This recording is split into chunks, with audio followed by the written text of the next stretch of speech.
There's that guy. Hey, you did it right. With a lot of hair. And then there's I that guy did it with right. a lot of hair. With not a lot of hair. I'm learning.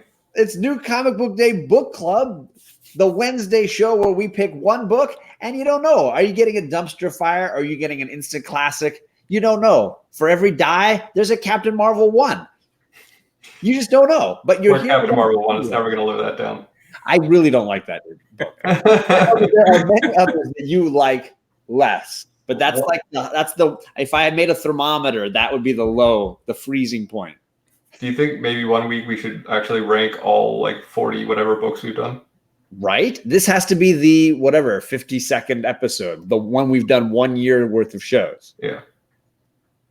Wow. You were here for that, Los. You were here. Yeah. Now, do you prefer Carlos, Los? What do you prefer? Doesn't matter, either or.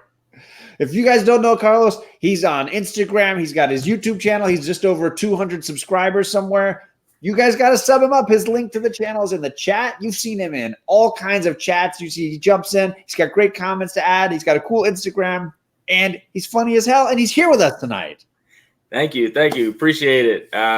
It's actually a little surreal. I'm always in the chat with you guys, and it's different when you actually get to interact face to face and actually talk. It's one of those things where I never actually imagined I'd actually do this and be talking to you guys. Well, like I said, I've watched you guys so often, and I watch all your shows, and I think you guys are great. You guys actually put out content, unlike me, where it's just whenever I have time to jump on, I'll do something. But I have like the Seinfeld of channels where it's a show about nothing. I just come on whenever, and that's it. But you have fun, and for me, that's like number one when you're doing this. If it's stressful and exhausting, then why would you do it? Yeah, and you should know, since you watch us all the time, that we're just a couple of idiots, and you shouldn't be worried at all. Mostly me. Yeah, mostly me. I'm the idiot.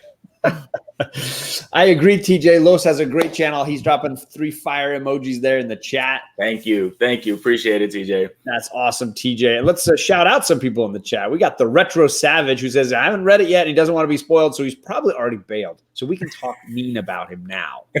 This is our chance. We would never do that. On air. And we got Old Wolf 65, and I'm going to shout him out again for giving me the best airline reading. I've got now 20 issues of Man-Wolf from whether it's ASM, whether it's Creatures on the Loose, Marvel Premiere. It's like all the earliest appearances, and the list of names involved. It's the list of writers and artists involved is just insane. I didn't know Marv Wolfman did an issue of Man-Wolf as a writer-editor. So you could get that signed. That's what I'm saying. So thank you, Old Wolf, for that. We got No One in the chat, also a really great community member. And honestly, I chat with him a bunch on Instagram. Really cool guy. Borinkin Comics and Perry Comics in the chat. JP Budget Collecting. DS, I've been following him all through YouTube tonight. He's been all over the place watching good YouTube. And he'll be in Baltimore. Yes, he will be. And then Ben Compton is here. And Z Collects. Oops, I got Old Wolf again. I meant to get UZ Collects. And Rob Worst, and people still coming in. Of course, StreamYard runs a little slow on the chat, so I might be a few people behind whatever's happening right now. I think it's very funny that you need a 20-issue book to read on the plane, and I barely will have time to crack open a book on my flight. Yeah, I think the odds of me reading a whole bunch of it are probably slim because it's a red eye and I want to sleep, but we shall see. We shall see what happens. Weekend reading. I'm excited. Because you're not going to want to talk to me. Yeah, and this is for when we hang out, right? Headphones on the flight in front of your face. Yeah. Hey, Alec, how's it going? I'm busy. I'll get you right to you. Yeah, thanks for the bed. Yeah, right. So Los is here partly because he told me he had bought issue 1 but hadn't read it yet, and we were like, hey, we're thinking of doing issues 1 and 2. So Los, when did you get the chance to read issue 1? I read it. yesterday or maybe the day before. Had some downtime at work. So, read it digitally, but I do have the copies. So even though I read them digitally, I do, support the local LCS and got my copies. But I got a chance to read them both. So I have my opinions on it. We'll go over it. I will say, at my shop, it seems to be one of the more controversial books. Yeah, I was going to use the word divisive, but yeah. There's a good friend. Pointed at me the right way again. Yeah. There's a good friend at my shop whose opinion I usually really appreciate, and he calls it his least favorite Spider-Man story ever. And I was like, okay, he was comparing it to like Tom King's Batman for DC fans, and I was like, okay, there's some serious fire being thrown around right there, and that alone made me think it might be worth at least knowing what's going on, right? Yeah. How about you, Alec? You were the only one who'd read it. I think you read it first because I didn't even pick up issue 1 until you said, "Hey, we can do this." The week it came out. Nobody, no one said, "I'm pissed they made Peter a coward." It's my biggest pet peeve. So I'd like to circle back onto that. I'll cover up loss with it for a little while. Yeah, I mean, obviously, I liked it to recommend doing the second one. Yeah, and that was your comment. It was like, I liked it enough. I want to read the second issue. And I was like, okay, well, you haven't said that about a Spider-Man book in a really long time. I haven't said that about many books in a long time.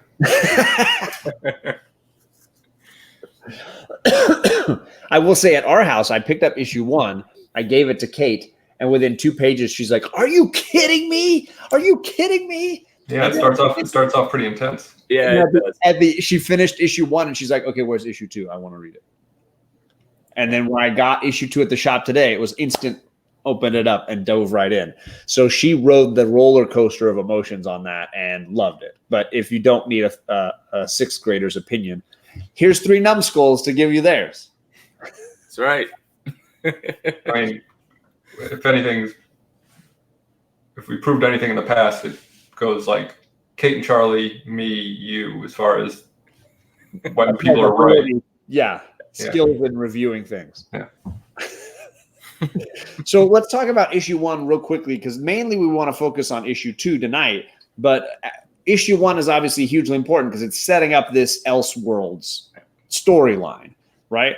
Do you want me to do a quick recap of the storyline, and then you guys can just go for it? Up? Yeah.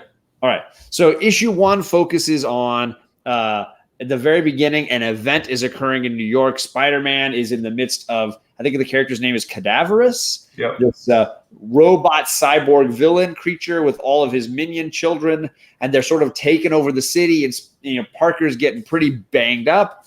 He's doing his best, and in the midst of the battle, MJ is killed. She's there to try to help Peter. She dies, and then somehow Peter saves the day. We don't really see how that plays out. Then we cut to funeral, and Peter is missing a hand, and he's there at the funeral, and he's got a son with him.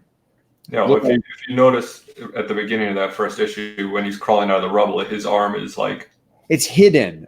Well, you can see it in one panel, and it's like chewed to bits. Like it's like muscles are all ripped up, and like it is not repairable. No.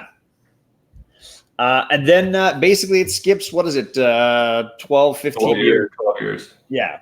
And we get to see young Ben Parker, a little redhead running around high school. And I guess you could say in superhero terms, going through the change.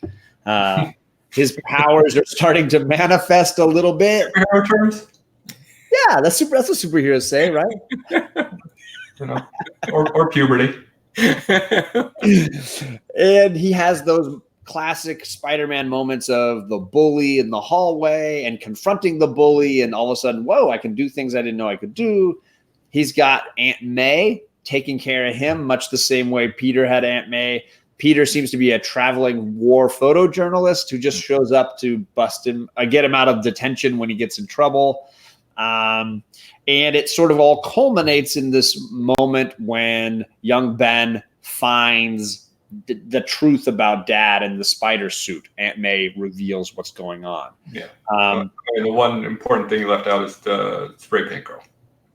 Yeah, so there's this girl at school that he's kind of friends with, but she's got like an alternate identity as like a faux superhero, Hager. Well, she's I would call her maybe a social justice warrior through spray paint. Like, she's not really a superhero. She doesn't have powers. Right. Yeah, she doesn't.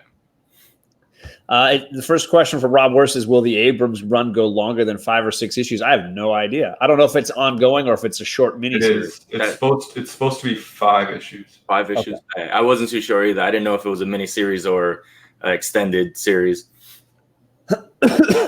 So Peter in this storyline mostly left to the sidelines, doesn't really have a big part to play here. And in the background, a little bit of Cadaverous, clearly not dead, but potentially coming back again.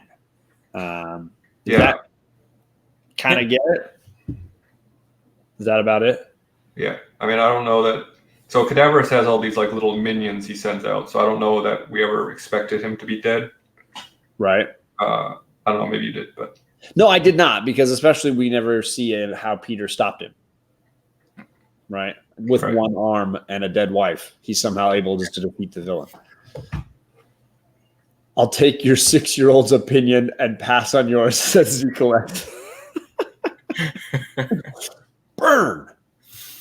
So for me, what I liked about it and what a lot of people hate about it is the Elseworld element. I feel like my buddy at the shop really didn't like the whole Elseworld thing and didn't want another Elseworld Spider-Man. He's like, why do I need more of this? And for me, it was like, Batman does it every week, right? There's like a new Batman Elseworld every week. Now we got Batman Dark Knight all over again with Bane's son. And, before that we had Last Night on Earth, and we got a different, 2 different versions of Harley playing out right now. Like what's the big deal to give Spidey the occasional Elseworld? I didn't mind that at all.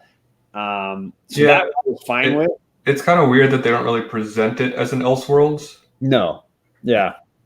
TJ says, my observation is all books except X, I assume he means Haxpox, whatever it's called, since Little Bird has been disappointing. Yeah, I mean, when you set the bar as high as Little Bird, it's I can call it Lady Bird. Hard to fly that high.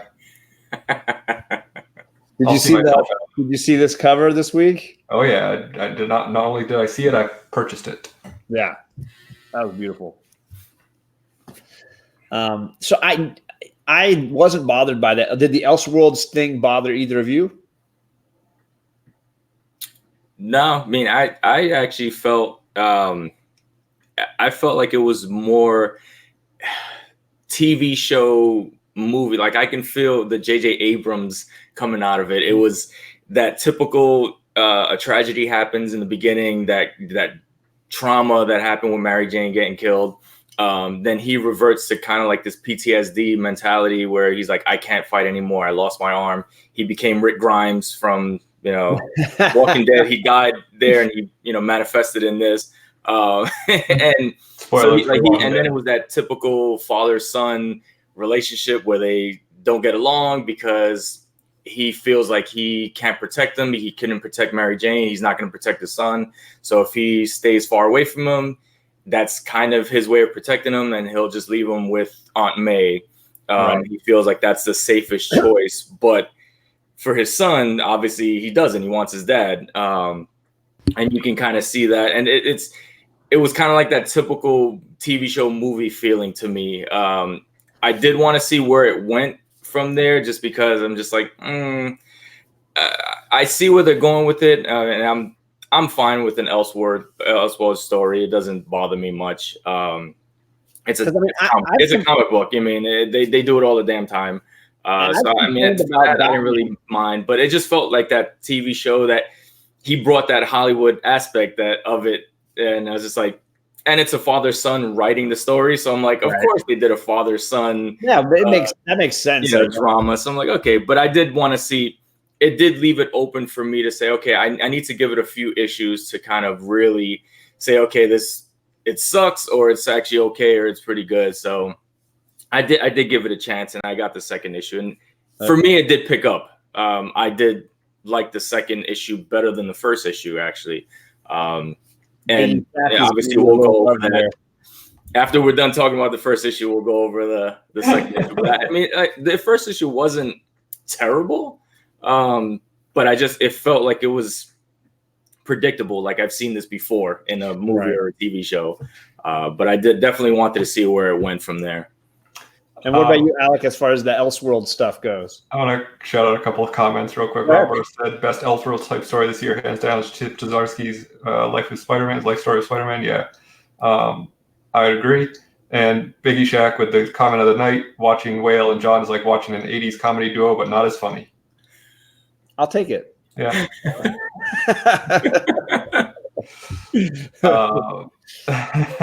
True. When you're right, you're right. I think, Los, you said, feels like a movie, and I felt the exact same way. Like, it has the pacing, it has the setup, like it definitely feels like a film, which makes sense because it's written by a filmmaker. But it's also, like I was saying earlier, it doesn't really say that it's an Elseworlds. It's just a future. So it could be the future.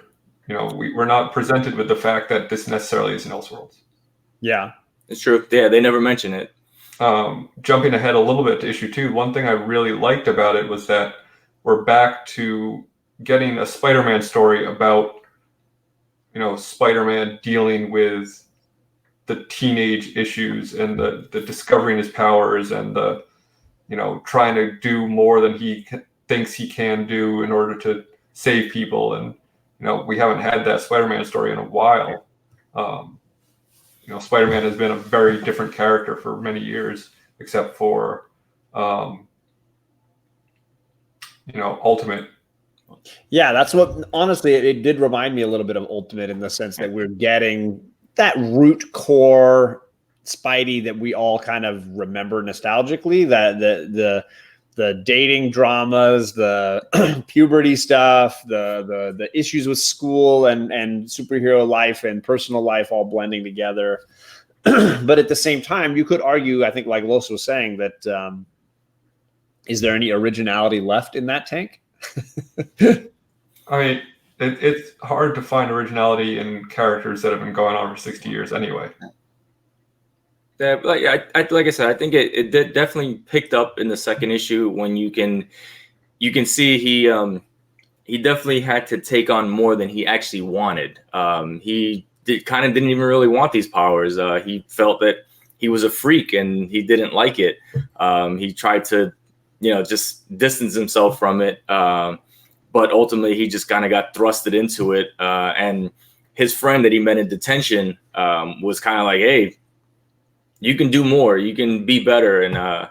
And when she finds out that he actually has powers, and she's like, you definitely can do more and you need to do more. And, he kind of contemplates that himself, and you see him kind of get into his little his first altercation, which is actually pretty funny. It draws you back to that, like you said, the original Spider-Man, that quirkiness, the Flash Thompson moment. Yeah, right? he just doesn't know what he's doing. He's kind of just going through the motions and just trying to do his best. And, of course, he messes up a couple times.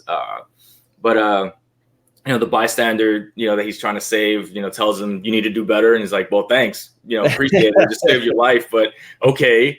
So it was funny. And it kind of got me saying, OK, I do want to maybe finish this off and kind of see where it goes. They do kind of mention that the heroes kind of all either perished or went away. It seems like Iron Man is the only one left. And kind of humanity is just down on their, like, heroes are like, they're useless now, basically. So I would like to see where they take it from there. So much for Hulk being immortal. Yeah, right.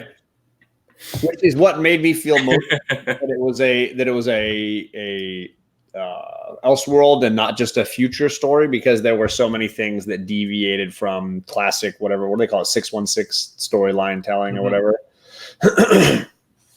How did you feel about issue 1 versus issue 2? I mean, issue 1 was like a solid setup. Like, the initial, exactly what you have said in the past, where maybe have the twist on page 3 instead of the last page, which is kind of what they did. And it was like a shock, even if it is an Elseworlds or a different future story. To kill off Mary Jane and have Peter Parker, become basically like a depressed PTSD patient. It was shocking. So I thought it was an interesting setup, and to have this kid discovering his powers, to Los's point, saying, well, it's kind of predictable. I think you were saying that, right? Or like it's, something we kind of seen before. Yeah, it definitely feels like you've seen elements of this before. It just felt like that movie, TV show type of aspect to it. Even though they did definitely put at least a twist on it, but you can feel the setup coming for that in the first issue. I mean, not everyone can be Hickman and do something that's kind of, reinventing what like the universe is. I mean, maybe I'm giving more credit than he's worth, but but also like not everyone can just tell like a solid story using the tools that the characters give them, because plenty of people try to do that and fail miserably. So and then that's why I said that it's not a terrible issue. I mean, it's a decent read. I mean, it's not like it's like, oh my God, this is just horrendous. And like I enjoyed it. It was just it felt like it played out before. Like I was like, I've seen this before in a movie or in some Lifetime television show or something. But it wasn't as horrible as some people were making it out to be. I'm like, okay. I mean, it definitely drew me in, and it was like, okay, I definitely want to see where it goes from here. Especially with like you said, that third page, it was just like, all right, that just jump right into it. Let's knock somebody off. It's like, okay. It's it's like a popcorn movie. It's not like gonna knock your socks off. I think it's just like kind of fun and entertaining. You're not getting a thinker, but it's not a stinker. It's not there you go. I mean, to me at least. It apparently to your buddy at your LCS. I mean, I had a few. I feel like I've seen a few people that really hated on it, and then a few others that were really, really excited about it and enjoyed it. And for me, it did remind me a lot of like, was it the Into the Spider-Verse film that just came out last year, as far as an alternate version. And in that, the shocker moment was, obviously killing Peter like right off the bat in the beginning of that movie. And then here we've got a Mary Jane death right off the bat. And then in both cases, obviously a younger kid getting the mantle and taking over. So in that way, it felt like hey, can we make a new spin on this for those kids that saw the Spider-Verse movie and want a comic book? Could we make a new spin? This will be the book. But at the same time, it didn't make me like it less. It was like, I enjoyed the movie. I enjoyed that idea, and I'm enjoying this story well enough. I mean, there were certainly little moments that I really enjoyed, like him being all worried about going out with a girl and him being like, I have to be normal. And she shows up in like a cat suit, and he's like, oh, please don't be burnt. My spider suit. Yeah, please don't be burnt. It was gone. It's just like a funny little moment about expectations of people. And then, when she gives the little speech about power and responsibility, I thought that was was great. Yeah, that was amusing. That was good. Fun play on that speech for sure. And not to say she was right or wrong, but it was just like, oh, well, that's interesting. And his like, the reason that he figures out how to use some of his powers is because they're getting into mischief, not because he's trying to save somebody. Right. Because he is a troublemaker. That is set up. So it wouldn't make sense that he would just be automatically like, oh, let me start saving people. No. Well, and I think they're inverting a lot of the expectations of the normal Spider-Man story, clearly. So like, just like Peter gets these amazing powers and decides to go into a wrestling career to make money, like now we've got a kid who's like going to use the powers to hang out with a cute girl, even if it means going to be vandals. Like that's let's do that. Sure, why not? Yeah, and to be honest, when we were in 9th grade, if any of us had powers, we'd use them to hang out with cute girls. Definitely. Yeah, you can see when they're running away from the cops, and he's like, oh, I can do this, and they like flying away, and all of a sudden they smack right into a billboard, and it's like, yeah, he doesn't really know what the hell he's doing. That was pretty good. Yeah, and same with at the end when you get the return of Cadaverous and his little minions. You see him struggling just to even like keep the person he's rescuing alive. Like he's like, how do I do all this stuff? I was just going to help you from some rubble, man. Yeah, I didn't expect all these things. Yeah. So going back to the point about Peter as a coward. Yeah. I think, as much as he is the superhero, everyone has their breaking points, and to go through a trauma like that, maybe he's just, I don't think it's unrealistic for him to be human as well as a superhero. And yeah, we don't want to see our heroes as cowards, but I think Spider-Man in particular is one of the best examples of a superhero being a human. So I think all the flaws that go with that. And so I think it makes sense for him to still be flawed, but just in a different way that we've seen him. I understand having an adverse reaction to that, but personally, it didn't bother me. Yeah, no, I honestly didn't see him as a coward. It was PTSD. He had that trauma of seeing the love of his life, the mother of his child, obviously just die right in front of his arm, that he couldn't save her. And that, regardless of any superpower that you have, that's going to destroy you. And right. It's going to force you to be like, if I failed at this, I can't have anybody else next to me like that, especially that close, especially my son, my child, to be that close and get into that same predicament that they can also get killed and I won't be there to protect them. Is like, so it's not that he's coward. It's just that he's like, I'm out of that game. I can't do this anymore, because if I do it, potentially somebody else can get hurt that I love, and I'm not going to go through it again. And again, it's just that mental, it's a break. It was a breaking point.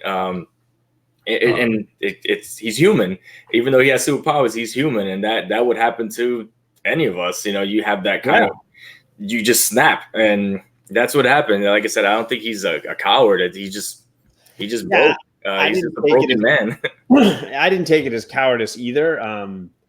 I would say, like, what is a reasonable reaction in that scenario? Like, okay, I lost my wife. It's just me with my kid. I've lost my arm. I've clearly failed in some significant way as a superhero. Wouldn't a giant step back, maybe not permanently, but certainly significantly, like, happen? Like, wouldn't that be the logical reaction for most of us? No one, I'm not going to quote it directly because this is your channel. So what about the bad dad part? Yes, Peter traditionally is a great person and someone who cares about people he cares about, but we've never seen him as a parent, and I feel like most superheroes would be terrible parents. Yeah. So I don't feel like that's necessarily out of character, especially considering what they set up at the beginning of issue 1. He's going to come back and be a good parent. Like, he's going to redeem himself. He's definitely going to come back and teach him how to be Spider-Man, obviously. Or he's going to save him and sacrifice himself, or whatever. That's what Rob Wurst was throwing out, the Uncle Ben parable. Who's going to be the Uncle Ben in this storyline? Yeah. Whatever the case may be, this series is not going to end with Peter being a deadbeat dad. So, like I said, everyone goes through stuff, and if that is what they need to do, I don't know. It didn't bother me clearly as much as it bothered some people. I understand why no one and some other people are bothered by it. But that's my perspective of why it didn't really. And I didn't take him as like a deadbeat or anything like that. I took him as clearly a little out of it, not all in his son's life, but certainly also like really hard on his kid, like having like high expectations of what he wanted from his he's kid. doing the best he can with what he's got. And also being gone a lot absentee wise because he's traveling for this new gig that he's doing where he feels like this is the only way he can contribute good is to bring white to drama around the world so that people can see what's going on. I think I didn't view him as a horrible dad. I didn't view him as like a great dad either, but it didn't seem like he was just absolutely blowing it. And the other thing is, you have to look at it this way, is that he, for his basically majority of his life, all he has known is how to be Spider-Man.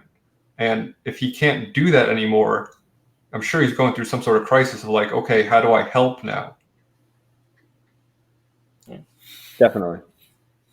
Yeah, I mean, it definitely had that that grounded real life feeling to it, where anybody can, struggle in life if you have this large trauma that happened, and to the best of us, to superheroes and regular people, again, even with the superpowers, they're still human beings. They can still bleed. They can still die. And having that trauma, it's that real world aspect of it, that PTSD, where it's just like, I can't contribute anymore. I'm going to do the best that I can. And the best that I do is being away and having Aunt May basically raise him for me. Even though like he's partly there and he comes back every once in a while. And like you said, he wants to be that tough parent, like, hey, you need to be better than me, basically. But it's hard to reinforce that when you're not there. It's hard to be like, oh, you need to be better than me. But it's like, but you're not here. So how am I supposed to be better than you if you're not showing me that? Right. And I think that that aspect of it was really grounded in real life. So I like that aspect of it. I like when they kind of take that real world feel to it, and they don't make it cartoony and comic booky. They make it more real life. So I think they did a really good job with that. So, yeah, some people are really like throwing some hate at this book. I'm surprised because, like, to me, what this book is at its core is a frame to tell a Spider-Man story. If this were a complete Elseworlds and this were Peter instead of Ben, would people have the same problems with it? Yeah, Rob Wurst had a similar comment as far as there's another perspective you could have for this. Aunt May never knew she was raising Spider-Man. Now she gets to do things over again in a way that feels right for her. That's kind of a fun new twist on the Aunt May raising Peter thing. What if Aunt May raised Peter knowing what he was? How would it have been different? Yeah. Yeah. I mean, she has that upgrade now. Yeah. I mean, maybe we'll find out, because Spider-Man became what he was because of his environments. So, and part of that was him hiding things from his family. Trying to protect people around him. So, yeah, I mean, JP's Budget Collecting said only redeemed by son picking up the mantle. Wow, what a new idea. And no one said, I like it, it's just not wowing me.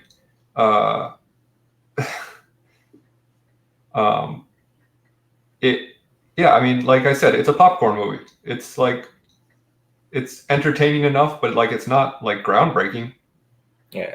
I mean, I take it, I'm trying to be as taking it in its own world. I'm not trying to blend it in with something else or another storyline or another. It's its own entity, and I'm gonna take it for that. Whatever story they tell in this little bubble that they're in, I'm gonna just take it for that. I think people keep trying to keep merging it with something else or the old Spider-Man story or something like that, and trying to put it in continuity. And it's like, just have it as a standalone series and just read it for that. Even if you take it as a what if, and just read it as if it's that, and go from there. Try not to be like, oh, it needs to be this and Spider-Man needs to be this, and it's like, does it really? It's a comic book. I mean, if it's a 5-issue series, then they just do whatever the hell they want. Like, just tell a story in that 5-6 issues, and that's it. But people tend to want to have it, if it's there and it's always been that way. When you stray from that, everybody's like, oh, Jesus, what are you doing? It's like, you're trying something different. It might be good, it might fail, but you're trying something different, and that's what I'll give them credit for. That they're trying at least something a little different. Comic 84 said, first appearance of the Pro Joy Equation, key episode. Hey, this is the 3rd week in a row I've been pro a book. He's been very good. To be fair, 1 was a book that came out years ago that I already knew I liked. Right. 2 was the end of Powers of X, House of 10, all the way around. That I already knew I liked, and this was something that like I liked the first issue well enough that I was willing to read the second issue. So I'm kind of cheating. Yeah, but it's still it's a new book, new comic book day, and I do like the idea that on occasion doing an issue number 2, because I think sometimes issue 1s have a lot of pressure and editorial touches, and an issue 2 is maybe a little bit softer touch overall from an editor, and you get to go a little further for what the creators want to do. So I do feel like Biggie Shax figured it out. He said, "Whale likes everything." Yeah, it's all an act. I just crap on books for the fun of it. Every book I'm reading, I'm like, wow, this is great. This is great. Great. Yeah, he's still got a full run of this current Captain Marvel going. Oh yeah, and Deceased. I've been reading it the whole time. Yeah. Actually, I wish if we had done Daredevil issue 2 by the Chip Zdarsky run, I probably would have stuck with it. But issue 1, I was like, eh. So, you never know. I think sometimes in issue 2, you get a little bit more. There it was. You like Daredevil. How'd I know Rod would be there? There you go, brother. Yeah, I think with most books it's like that. I mean, you need to at least give it 2, maybe 3 issues. Even if you don't pick it up hard copy digitally, just try to read the 2nd or 3rd, and then by then you really kind of immerse yourself in it. And it's like, okay, now do I really like it or do I don't? Because that first issue is really tough. It could be so, but then it'll pick up, and you're like, oh man, it's a really good series. So you kind of have to give it a chance, and then usually by that 2nd or 3rd, you're like, all right, this is a piece of trash. I'm done. I'm not going to go on with this anymore. There are books where I feel that way for sure, but like if a book I dislike so much the first issue, like I'm not going to give it another $4, $5, $6. No, I think Logan said the ones that you're not sure on, sure. Not the ones that you're like, okay, that's a dumpster fire. Yeah, if walk away. If the first issue is just complete trash and you're like, I'm done. Obviously don't. But if you're kind of like on the fence, and you're like, I kind of want to see what happens, then I say, okay, go for a 2nd or 3rd. But if it's just complete trash, you're like, okay, I might even burn this book just because I don't want it near my other books. I don't. I gave Deceased away. I was just like, I don't want this in my house anymore. But maybe Captain Marvel's really good now. Okay, maybe not, but it just has minor keys. Yeah, it's got hype. Yeah, at least the minor keys everywhere. Yeah. Could have had a bunch of $10 books. Who cares? Nobody no one says it's 7 out of 10. I'd say maybe 7.5, but yeah, around there. Yeah, I mean, I think I'd probably be closer to an 8 for me overall, and I think my girls would probably put it at a 9. They really, really, really liked it. So maybe I'm too old for this book. Too old for everything, except for Metamucil. Right, that's right up my alley. You shouldn't really say that about Metamucil. All right. So we were going to talk a little bit about the proliferation of people from film coming into comics, and then vice versa, some comic talent moving into film and television. I'm going to throw out another J.J. Abrams. The Lost had Brian K. Vaughan of Y the Last Man fame working on that show, right in the writer's room, in the story room, working with those guys. And obviously people like Jeff Loeb has moved over and done a ton on the television entertainment side. This is clearly an example of a television and movie writer and a director moving over to try comics. Alec, what are your feelings on this happening more and more?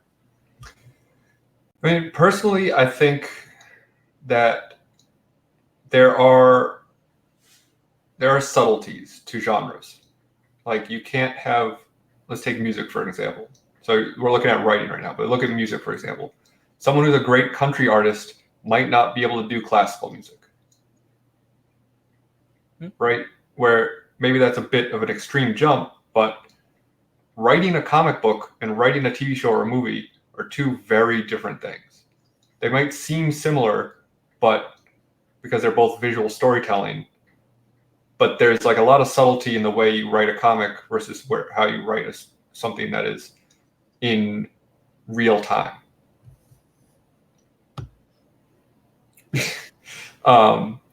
So having said all of that, I think a talented writer is a talented writer and can, if they work at the craft, can. Are we just frowning the whole time? Rod's like really getting on us about the smile thing. You're not gonna make me smile, man. You're not gonna make me do it. Okay. Where was I? I don't know. You're saying a talented person is a talented person and could adapt to other. Don't assume that you can just do something because it's a comic book, or just like because you can write a comic book doesn't mean you can write a TV show. Yeah. Like if you work at it and build those muscles, sure, I don't have a problem with it. And if you're a talented enough writer, you can do anything. But yeah, just don't like. I'm just worried it's going to turn into like, oh, you wrote this movie, or they've been doing it with novelists for a long time, where it's like, oh, you wrote this best-selling novel, here, write a comic book, and it's like, oh, this thing's a garbage fire because see, I changed up a little bit there. A turd siren blossom, a poop dumpling, because it's like, oh, I can write a comic strip, but you can't write a novel necessarily. Right. No. Inversely, too, you have great novelists who, when they try to write the screenplay for their novel, absolutely just completely crumble and fail and can't do it. Right. I do think you're right that within mediums, there are people that really have a grasp of what that medium can do. And there are people that don't. But inversely, also, you have those rare people that have such a high level of talent that it doesn't matter where you drop them. They're going to be successful telling a story, because story is universal in that way. What about you, Los? What do you think? I think most of the time, if you're going to switch over and you're going to try to go from one genre to another, at least you can have the talent and you can have the best writing in the world, but you also need to have at least a love for what you're doing and put it into it, because there's a lot of guys that half-ass it and they're like, oh yeah, I was at the top of my game at the movie business, so of course I can, or TV show, and I can write a comic book. Comics are easy, and then they kind of half-ass it and they're just like, oh, because I'm so great, and they rely on their talent, that all of a sudden they write it and it's like, wow, this was garbage, because you didn't actually put your heart into it and you were like, okay, I'm going to really try to do this. And I think like John Carpenter is also writing a comic or something like that now or whatever. So, and then I heard it's really good. So if you care for what you're actually doing, you can apply your talent to that and you can make something really good.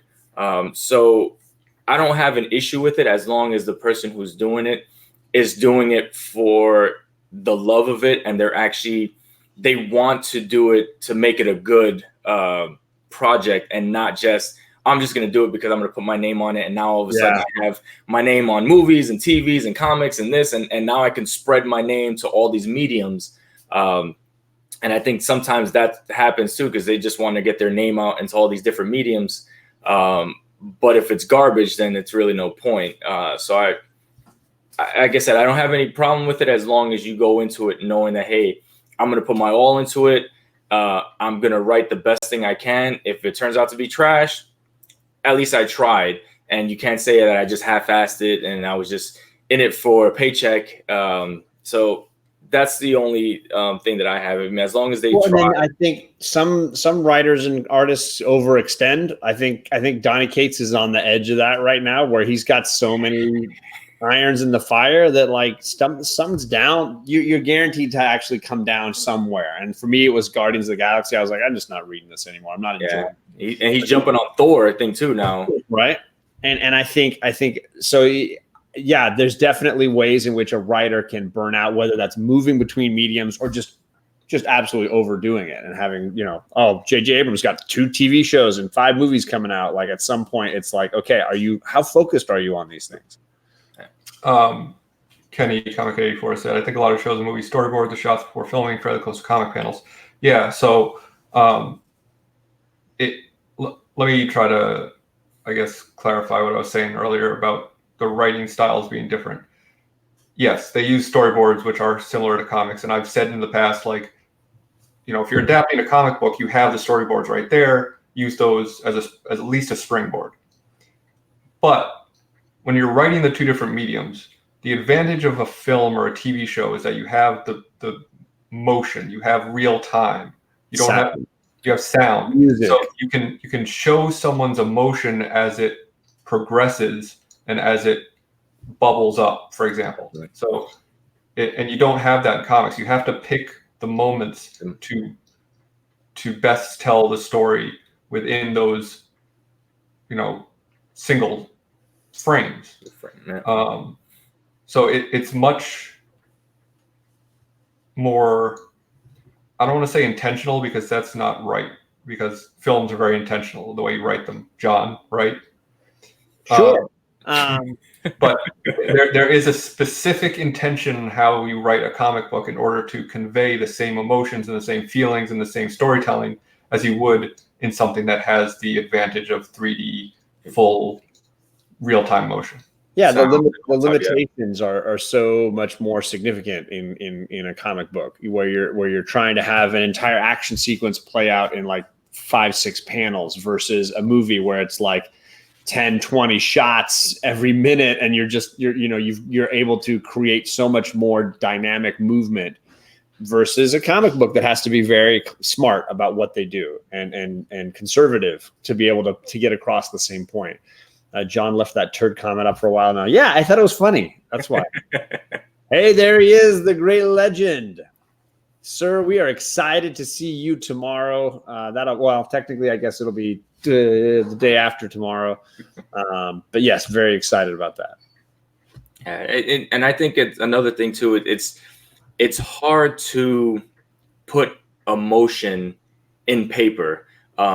Displaying emotion on a movie or TV show is fine because you have actors, you have real life, and you can have good actors and they can portray that emotion and you can feel it. Whereas in a comic book, you have to pick and choose the panel and when it's best to have that emotion show and then to go on with it. And it's really tough and not everybody can do it. You can't be like, oh, I'm going to slap it right here and it's fine. It's like, no, it needs to happen at a certain pace. And like, oh, and you can feel it as you're reading it and you see the picture. And sometimes it could be no wording at all. It could just be the picture and you're like, oh, you feel it. And you kind of move on. But it's hard and not everybody can do that. Yeah, I think that's a great point. They think they can because they wrote, TV shows and movies and stuff. So I think both from an illustrator perspective and a writer perspective, I think the use of emotion in comics is underutilized because not every artist can draw. Like you see so many people who can only draw one face. Yeah. And they can't draw that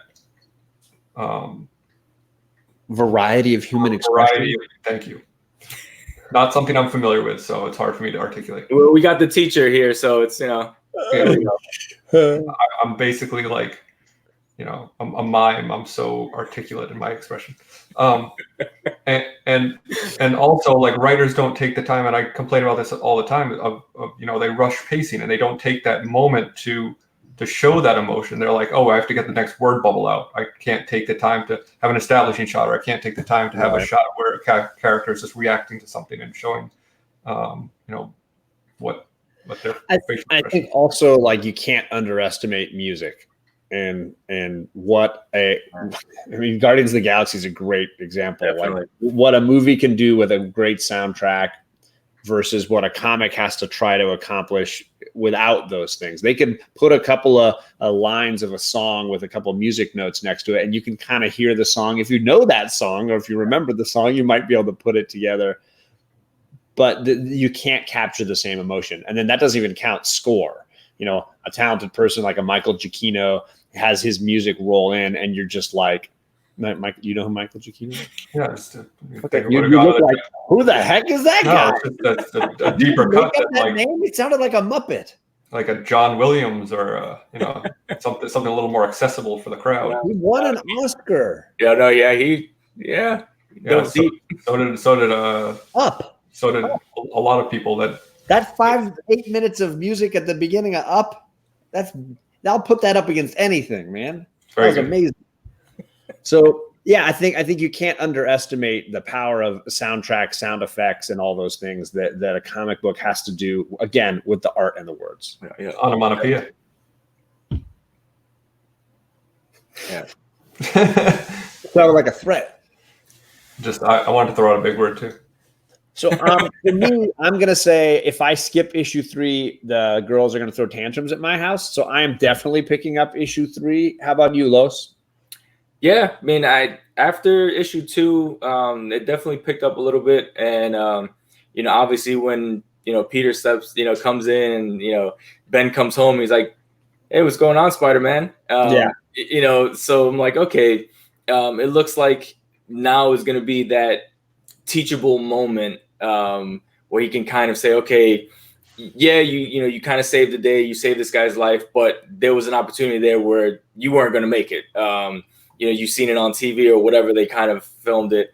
So I think at that aspect, now you'll see him say, okay, now he's going to come more into his life. It's like, okay, he attempted to try it. He stepped into his power and he realizes that he can do good. And, he obviously saved that guy's life. And now I think he kind of got that taste of like, I think I can do this.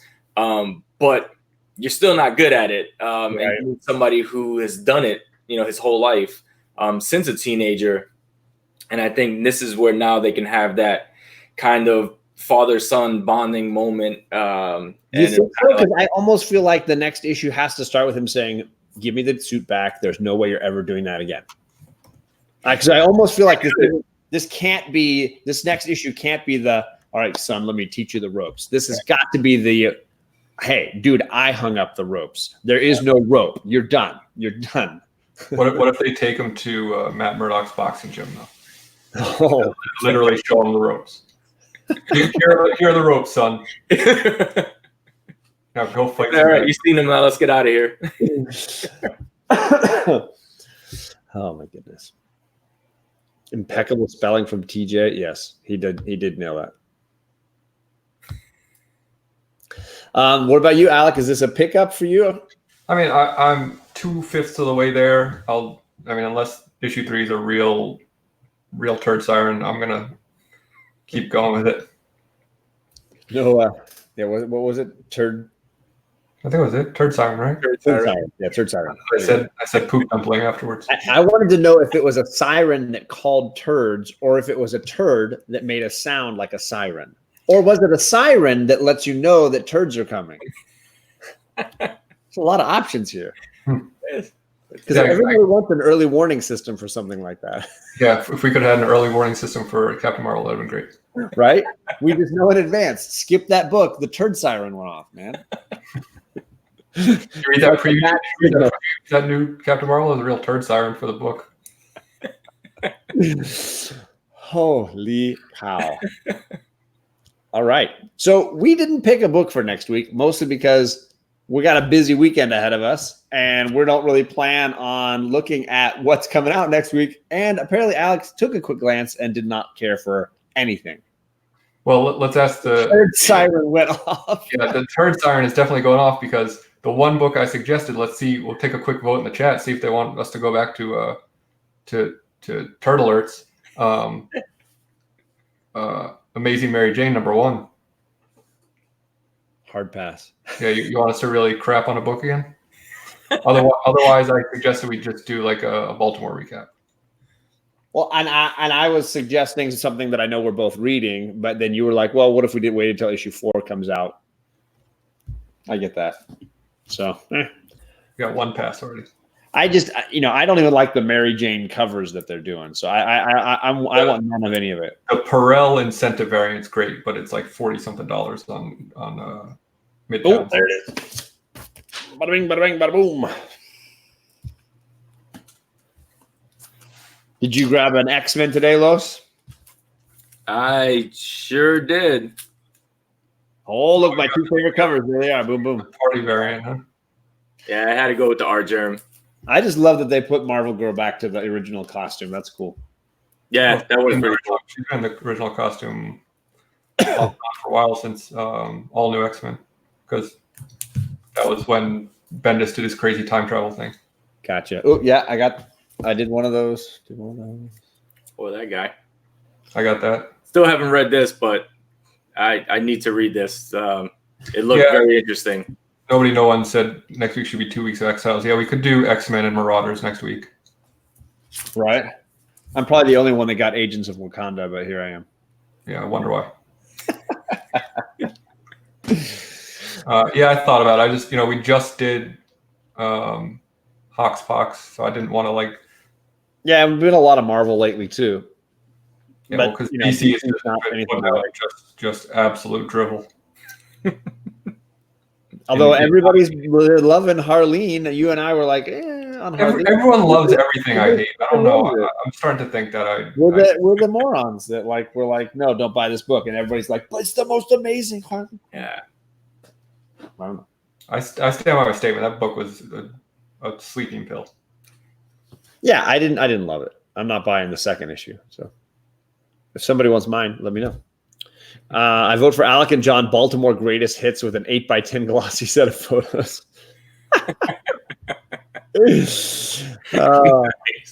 Interestingly, I don't show up in still photographs. I'm going to put that to the test.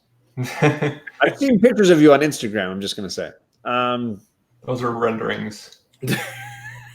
Lois, thank you so much for joining us, man. Thank you, man. Appreciate it for having me. Like I said, when you reached out, it was surreal.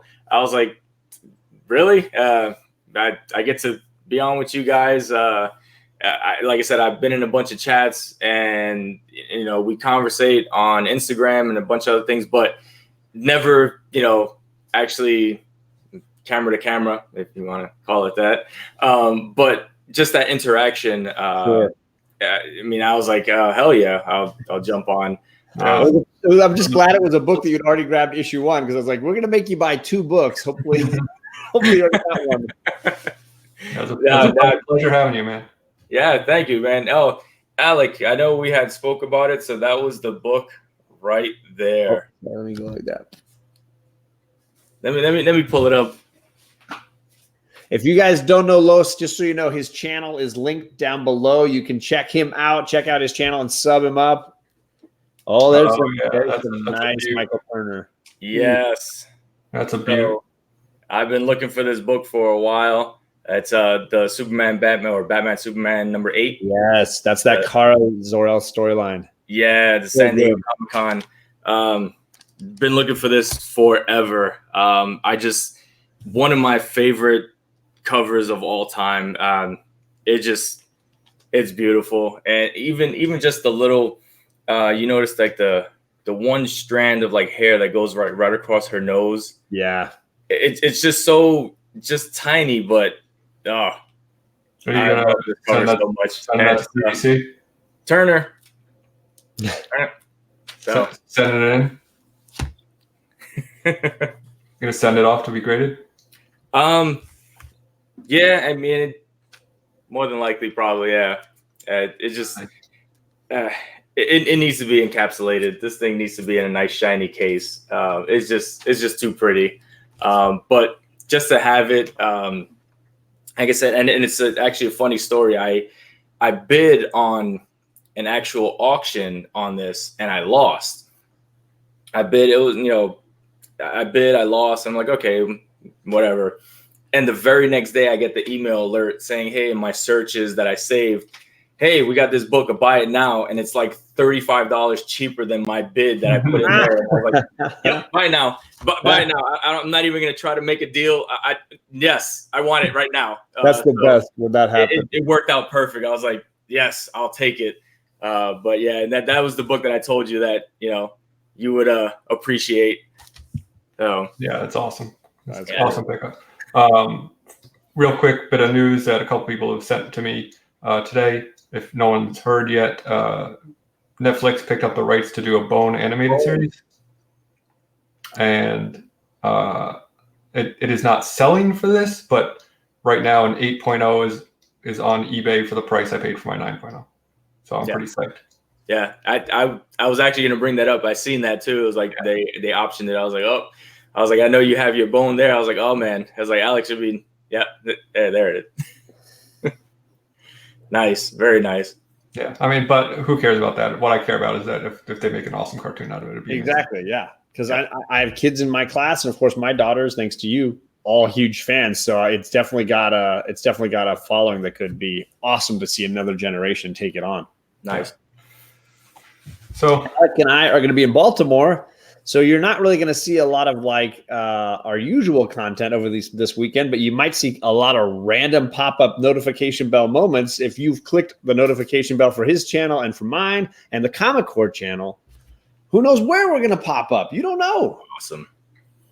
But my goal is to basically do what Kavi and Jeffrey Comic-Con did 2-3 weeks ago and just sort of ignite social media and just have a blast hanging out with everybody. Awesome. So don't be surprised to see a lot of this awkwardness. Oh, there's so many people going to that con. I know I definitely wanted to go, but circumstances, 2 kids, a pregnant wife. Congrats. Thank you. So it just didn't blend well. Be like, hey, I'm going to leave you here pregnant with the 2 kids, and I'm going to go to this convention for a couple of days. Hey, you'll be all right. It's fine. I didn't go over? What? No, I probably wouldn't be allowed back in my house. So, and all my stuff would probably be burned. So, yeah, no. Nobody, no one. I don't have any like big books that I'm hunting for, but it doesn't mean I won't be looking for deals on thises or that's. I mostly just want to hang out with cool community members. The goal is for the Comic Core. I guess you're not going to see me then. Got him. Yeah. The goal is for the Comic Core to do a lot of interviews with writers and artists while we're there. So that's my big excitement besides hanging out with that guy. Did it right again. Is to spend a little time meeting up with people like Mike Zack or Brian Azzarello and getting a chance to ask the questions about 100 Bullets that I've always wanted to ask, or Secret Wars or whatever. So that's my big goal. No huge giant books that I'm purchasing. I will say, Biggie mentioned I'm doing a favor for Thanatos, getting this drawn on by Adam Hughes and then colored and then sent back to him. And it's in exchange for a slab that he sent me that's buried over here. I'm not going to share it though until I've done my part of the bargain. But awesome. That's going to probably be my big Comic-Con book. It's right there. So very nice. A fair trade. Alec, anything you're looking for? I'm going to ask a lot of people about French fries. That's my goal. Are you going to ask me about French fries? I want to know. I like French fries. Okay. It's going to be strictly French fry conversation. French fry conversation. How crinkly it is. How do you feel about seasoned curlies? I like seasoned curly fries. How do you feel about ranch versus ketchup? Ketchup all day. What about a Wendy's Sawsome sauce? This is I go ranch first and ketchup right under it, like right there. This is nothing. Ketchup and mayonnaise mix. Ooh, a little fry sauce. How about fries in a burger? How about fries on a pizza? Yeah, we got ideas here. Fries. How about fries dipped in a milkshake? Depending on the flavor of milkshake. I do it in Frosties. The one Yeah, that I'll mess with the frosty fries. yeah. Ranch, this is America. So yeah. So thank you for having this brief conversation, because it lets me know I was on the wrong track. Hey, Lois, do you have anything coming up on your channel that we should be knowing? People, anything that you're thinking about doing anytime soon? I'm not sure if I have anything going on coming up, but I do have my contest going on. And I think last time I went on live, I basically just changed the rules because it's my contest, so I'm gonna do whatever I want. And basically now I just put if you just go in there, watch the video, the contest video, if you just see the 8 books that I'm sending into CGC, put any grades that you feel that they're going to get. As long as you put the grades on there and leave a comment, you're entered into the contest. So it's not going to be you have to beat me or whatever. It's just you leave an entry, leave your guesses, and you got a chance to win some books. And if you're international, you got a chance to win some money. So just take a chance. Take a chance. I'm excited for that unboxing. That'll be a lot of fun. The books are not coming back for a while. I keep checking. No. I submitted them for cleaning and pressing, which takes forever, even though I did fast track. But that's gonna stop because I got my own press now, and I'm done with that. So I'm done with that. I'll just now you can start making how to press videos. Yeah, so I'm done with that. It's just even the fast track takes a month and a half or whatever it is for cleaning and pressing. It's absolutely ridiculous.